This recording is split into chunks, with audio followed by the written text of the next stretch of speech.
Hello again, everyone. Edwin Learnard back once again. In this YouTube astrological segment, I'm going to be talking about the moon square or opposition Uranus in Synastry. Now, first off, the unconscious side, the inner personality, which is the moon person, may be in conflict, not compatible with the Uranus person's, their goals and aspirations. If the Uranus person has the Uranus in Scorpio, say, those goals and aspirations may be connected with locksmithing, embalming, forensics investigation, the occult, which includes astrology, as some examples. And the thing about it is, the moon, person, may not always be around to show much care or concern for the Uranus person, and the moon person may actually perceive the Uranus person as at least somewhat detached and aloof, and not really somebody that doesn't have exactly an overabundance of sympathy. And the thing is, and when I say so much, the moon person may not show much care or concern for the Uranus, more specifically, matters connected again with the goals and the aspirations of the Uranus person in their future. If the Uranus person has their natal Uranus in Aquarius as an example, and that person's future, may be connected, with humanitarian endeavors, altruistic activities, doing things, for on an environmental scale. It could be doing something with astrology, computers, electronics, innovation, as some examples. And the Uranus individual, they may have some unpredictable, shocking, behavior, that might, upset, the moon person. It might cause the moon person to become emotionally upset and bring about some kind of very emotional or rational response or reaction. Now, the thing too is that when you look at this aspect, the connection may have a lot of fluctuation. It might be one that's very sporadic, erratic, and not overly consistent. The Uranus person may come and go in the moon person's life. And, the moon person may be, at least toward the Uranus individual may be, moody and temperamental, and only, wants to hang around him or her, at his or her convenience, or when he or she feels like it. If this is, say, a romantic connection or significant other scenario, this could be very rough, because it would be hard to have stability in this particular relationship. Now, the thing about this too is that when you look at this with the Synastry aspect, the Uranus person may often be, this could be again an aspect of separation and disconnect due to the natures what I described of the moon person, the Uranus person in the connection, what likely could be, their nature in this connection. Now, the Uranus person, may often disrupt, that moon person's comfort zone, their peace and their happiness, what they feel comfortable in. And the thing is, the moon person, may take a front or two, may be averse to this, and it might cause a lot of exasperation on the moon person's part.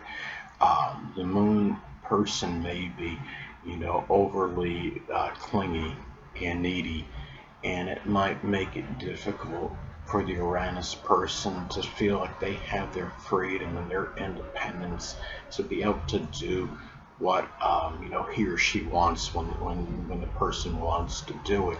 And that in itself may cause some disconnect, because if you have the moon person being overly clingy, overly possessive or protective or what have you, that would be something which could alienate the Uranus person and push him or her away Now, another thing too is that you look at this aspect as well. The moon person, when you have this connection, or the moon is connected with the past, and the moon person may be dominated by the past and nostalgia. And the Uranus person may have a lot of focus on moving forward and the future. The moon person may have more of a preference to doing things in a more traditional manner or orthodox, conventional manner. Where you have the Uranus person, they have more of more of an inkling, to do things in a more unorthodox or unconventional manner. So you have you using newer technology with things. So that's where you could have that disparity between the moon person and the Uranus person in the synastry aspect. Now, I've stated this, in my earlier, natal chart videos, and it applies to synastry aspects as well. When you have the moon, square, or I should say, I'm sorry, when I'm talking about, like in the earlier videos, I stated that you never isolate any single astrological element, aspect, planetary placement, position, or what have you, and make an analysis of a person astrologically speaking based on that alone, because the person is the sum of all their components in their natal chart and not just one. And the same applies to synastry aspect. One synastry aspect certainly doesn't make or break a connection or relationship between person A and B, and the moon square or opposite Uranus certainly is no exception to that. In most synastry charts, you're going to have a plethora of aspects between person A and person B. Now, and you could have some that can offset it, for better or for worse. The moon, square or opposite Uranus is adverse, of course, but and it shows that it could indicate an aspect, of separation and a connection, that can be, sporadic and erratic and intermittent. But the thing about this too is, let's say you have, okay, let's take, two people and they have this aspect in synastry. They have moon square or opposite Uranus in synastry. But let's take the same two people and let's say, they have, their moon, the moon person has their moon conjunct the Uranus person Saturn, or even the moon person has, say they have their ascendant or sun conjunct the Uranus person Saturn. That could indicate a connection of more durability and longevity, and it could offset this to some degree, but it wouldn't eradicate the basic general interpretation of the synastry aspect. You could still, it could be, for example, it could be somebody that has a more enduring connection, but yet they just don't see each other, very often, but they still stay in touch, for a good, time period or duration. So that's what you got to look at when you're looking at synastry aspects in astrology, because astrology is very complex.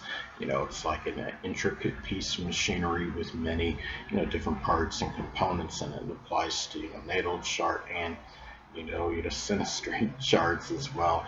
So anyway, people, that'll conclude this YouTube astrological segment. Until next time, people, Edwin Learnard saying stay well.